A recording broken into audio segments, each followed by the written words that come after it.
My grandpa asked in surprise. Buddy, why did you come by taxi? What happened to the BMW we gave you for your 21st birthday? Before I could answer, my mother smiled and said, that car belongs to his sister now. My grandpa stayed silent for a moment, deep in thought, and what he did next made me truly proud of him. My name is Wade. I'm 26, the oldest grandchild, the quiet fixer in a loud family. If something wobbles, I shim it. If someone forgets a birthday, I drive across town with a cake and a Sharpie.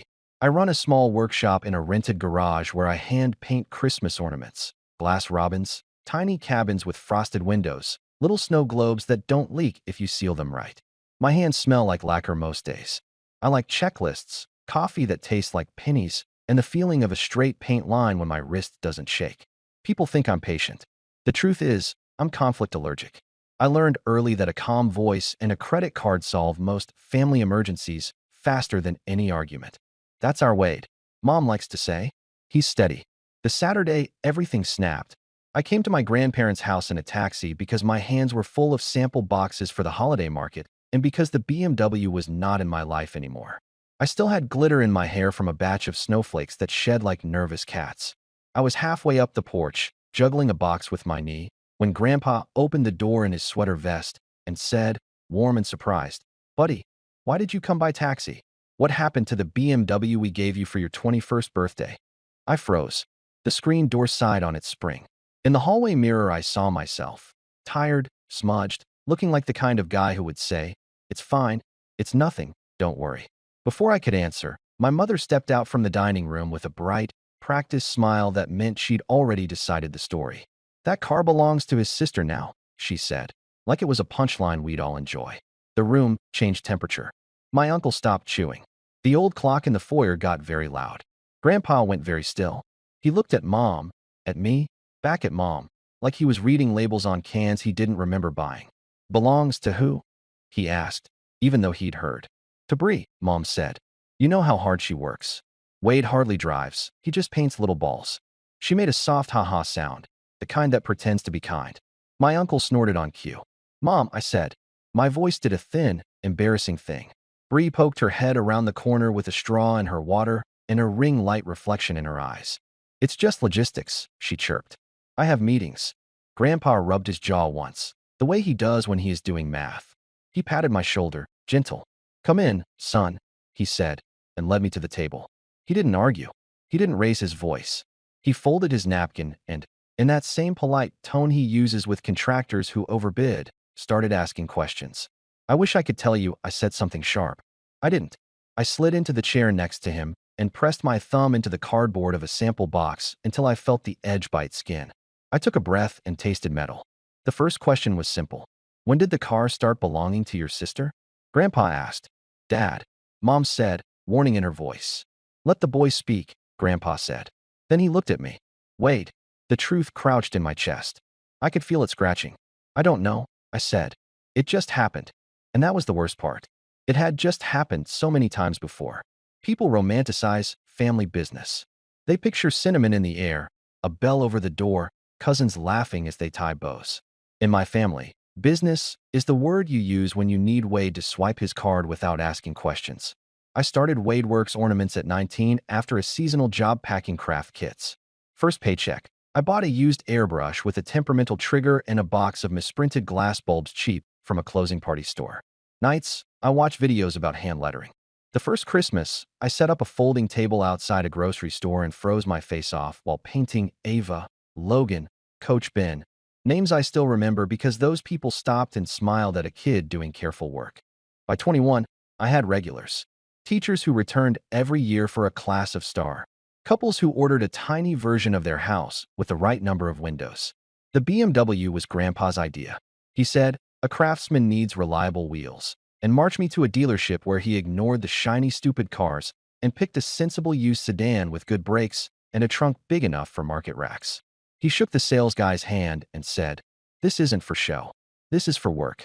He handed me the key with that practical pride that's warmer than any speech. Mom smiled for the photo. Later, the smile cooled. Not because she disliked me having a car. She liked anything that could be leveraged, but because she wasn't driving the moment. We keep things balanced, she said. Family equity. Balanced in our house meant If Wade has a tool, it becomes community property. If Bree has a platform, it becomes family identity. Bree is 22, charismatic, and, as mom says, front of house. Translation, she posts things. She talks into cameras like they're people, and people talk back. Once in high school, she got a free pair of leggings for a brand shout-out, and you would have thought she discovered penicillin. The creep started small. Bree needed a ride to a collab. Bree needed to borrow the BMW just for the weekend. Mom needed the business debit card for a little ad spin to help everyone. She asked for logins so I can support you with marketing. I said yes because saying no in our house felt like slamming a door in a library. Everyone hears, everyone acts offended. Then came the first loan.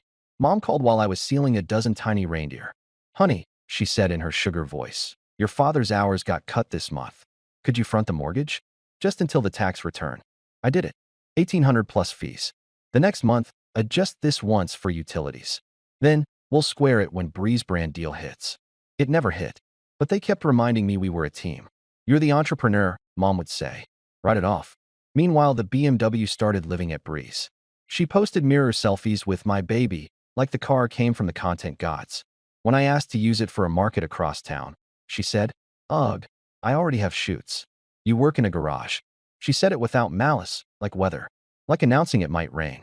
When I pushed harder, Mom sighed like I was unreasonable. You hardly drive, Wade. Uber is a business expense. Bree has meetings. So I took Ubers to load ins. I hauled boxes in the trunks of drivers who looked at me like I was building a nest. I told myself not to be petty. I poured the resentment into holly leaves and clean lines. I promised myself Christmas would fix it, sales would spike, the numbers would excuse the fog. The fog thickened. Charges hit my card I didn't make. $249 for a promoted post package, family growth. $119 for influencer boost. $87 here, $63 there. My business card was linked to a family marketing account Bree set up. When I confronted her, she blinked. The brand has to grow. What brand? I asked. The brand is me painting until my shoulders hurt. Don't be selfish. Mom cut in from the doorway. Your sister's bringing eyes to your little shop. That's priceless. I started tracking everything. A spreadsheet at 2 a.m., breath fogging in the cold garage because the space heater kept tripping the breaker. Line by line. Mortgage transfers, ad charges, gas for a car I didn't have, gifted inventory for reach, refunded custom orders Bree promised on my behalf because we need to be generous for audience trust. I added it twice because I didn't believe it the first time. The family chat is called Hearth and Home, which is funnier if you like pain. Mom announced, Thanksgiving plan. Everyone contributes $300 for catering. Bree can't. She's investing in content. Wade will cover for her. He also owes us for the car insurance. I typed and erased 10 responses. Finally, I wrote, I've covered a lot. I need the BMW back. Also, please stop using my card. Mom replied instantly, ungrateful. Your grandpa gave that car to our family. We decide what's best. Bree dropped a heart on Mom's message and a selfie captioned, on the grind. Dad sent a thumbs up emoji. The universal sign for, I don't want to be here. That week, my bank pinged, overdraft. My shop rent auto debit hit after another ad charge cleared. I slept on the workshop floor that night because going home felt like losing ground. I listened to the office clock tick and made promises to the ceiling. This is the last time I carry everyone. I will say something. I will. 2 days later, Grandpa's table. Roasted chicken. Soft rolls. Peas with butter that taste like childhood. He passed the peas. So, he said like asking the weather, the car. Mom jumped in. Dad, don't make this a thing. Grandpa smiled in a way that didn't move his eyes. I'm just asking for the story. Bree stirred her water with a straw. It's simple. I'm using it more. Grandpa looked at me. And you, son? Do you agree it's simple? The only word that came out was small but solid. No. It didn't fix anything. But it changed me. The next morning, Mom added me to a new chat called Holiday Strategy. It had color-coded cells and percentages that looked like a ransom note. Mom, family booth this year. Bree films. Wade produces.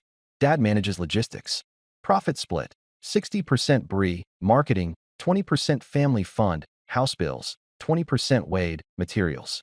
I stared until the numbers blurred. There it was, theft dressed as teamwork. Me, no. My booth. My products. I'll pay for help. I'm not giving 80% away. Mom, we raised you. Bree. Also need the Square reader. I connected my account, so payouts hit my wallet quickly. Easier for everyone. Easier for everyone. Except me. I didn't argue in paragraphs. I opened a new tab and started a list titled Everything I've Paid For. It was longer than I could hold in my head. The total sat there like a dare. And that's when the ground shifted under my feet and I realized I could either be the bank or the business. I couldn't be both. I called Grandpa. I need advice, I said. My voice sounded borrowed. Come over, he said. No questions. He already had a yellow legal pad on the table when I arrived. He nudged a pen toward me. Tell me what you owe and what they owe you, he said. I opened my laptop and showed him the spreadsheet. Mortgage transfers. Utilities just until tax time. Ad packages I never approved. Gas. Insurance I didn't use. Inventory gifted to influencers who never tagged us. Refunds Bree issued without asking because we need goodwill. He listened without interrupting, just making a single tick for every $100, methodical as a metronome. When I finished, he looked at the page and then at me. You've been subsidizing their lifestyle, he said. They're calling it love to make it go down smooth. Something in me unclenched because he named it and because he didn't use fancy words. He said theft without saying theft. He poured coffee. Okay, he said. Here's what we do. That night, I changed every password. I unlinked every device. I closed the joint account Mom had forgotten to step off. I ordered a new Square reader. I drafted a PDF titled Record of Transfers, Unauthorized Charges, and Inventory Losses. Then I sent one message in Holiday Strategy and one in Hearth and Home. Me. Here are receipts for everything I've paid to the house since last year, plus business charges taken without consent. Total, $8,742.19. I will not fund your bills this winter. I will not use Bree's marketing. I will not split profits. Return the BMW by Friday 5 p.m., or I'll report unauthorized use of a business asset. This is my boundary. Mom. Threats to your own mother. Shame. Bree. Over a car? Grow up. Dad. Let's calm down. I didn't reply. I drove Grandpa's truck to the shop, worked until 3 a.m., and made 2 signs. Custom name ornaments, cash card Venmo, new reader, and family discounts suspended. Taping that second one hurt and healed at the same time. Friday at 5:23, the BMW wasn't in my lot. At 5:26, I clicked Report Vehicle Misuse with my insurer and sent the PDF to the family plus my aunt, who's a paralegal, and Grandpa. Subject line, Record for Business Files. My phone lit up like a slot machine. Mom, how dare you involve outsiders? Bree, you ruined my weekend. Me. Return the car, or I proceed. At 7:11 p.m., headlights swung into the lot. Bree stepped out, tossed the keys like she was discarding gum, and wouldn't meet my eyes. The tank's low, she said. I needed it. There was a new scratch along the rear door. I took photos. I said nothing. She ordered an Uber and left. The lot went quiet except for the cheap banner I'd hung flapping against its grommets. I put my forehead on the cool roof of the BMW and shook. Relief, rage, grief, all braided. Then my phone buzzed. Grandpa, proud of you. Come by tomorrow. I slept 4 hours and went to the market before dawn. December markets are a battlefield of smiles.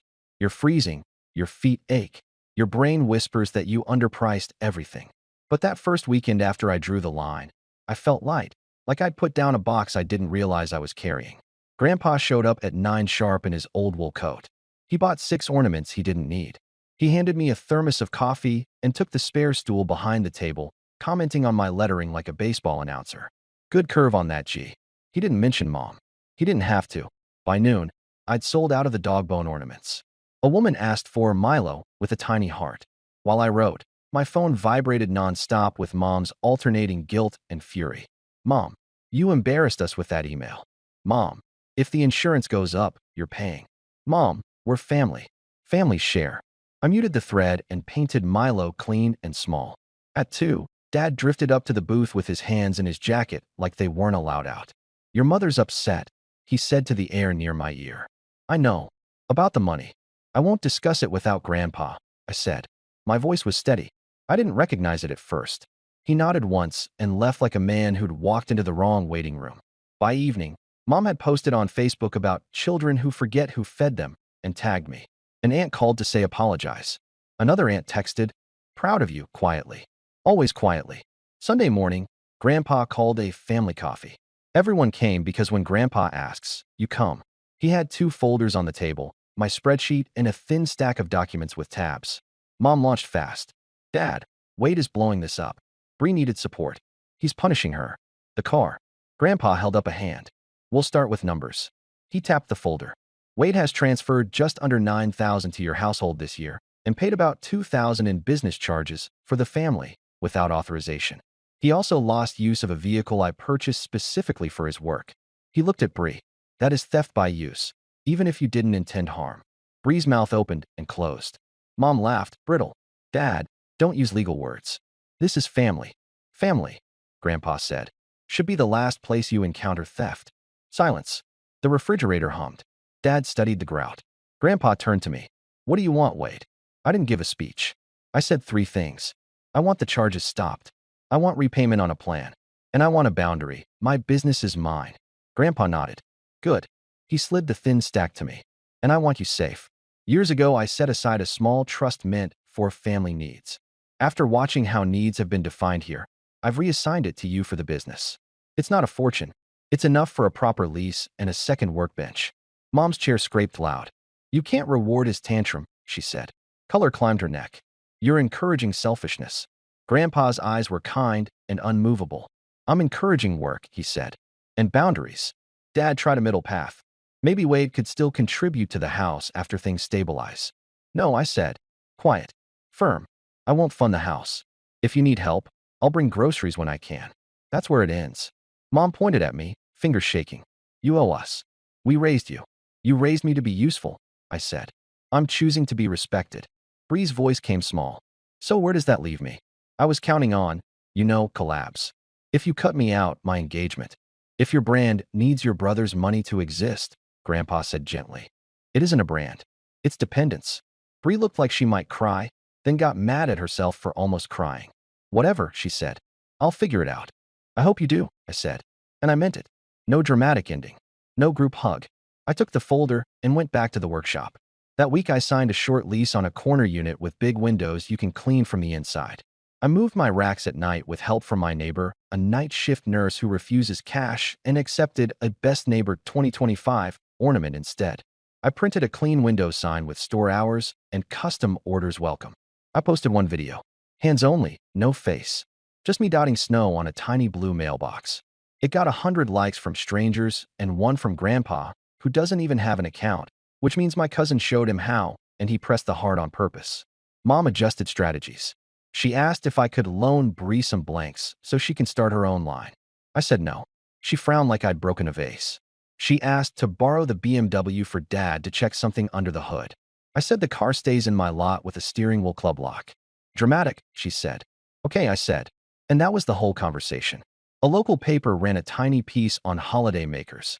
They photographed my hands because my nails are permanently silver, and the reporter thought that was atmospheric. The caption read, "Small shop, steady hands." Grandpa clipped the article and stuck it on his fridge with a tomato magnet. He pointed to it every time I visited like it might change size if we believed hard enough. On Christmas Eve, I closed early and took a box of seconds to the senior center, paint smudges and crooked hats, ones I'd never sell. The manager cried and said, "These are perfect to us." On the way home, I drove past my parents' house. Through the window, Bree filmed by the tree, smile wide, lights perfect. For a second, I ached for a version of us that never existed. Then I kept driving. I had cocoa to make and a shop to open in the morning. January was quiet. Quiet is how you hear yourself think. I used the trust to fix a leak, buy a proper spray booth, and hire a high school kid named Jess for afternoons. Jess labels straighter than I do and tells me when my display looks like a dad's shelf, which is apparently an insult and a compass. We laugh a lot.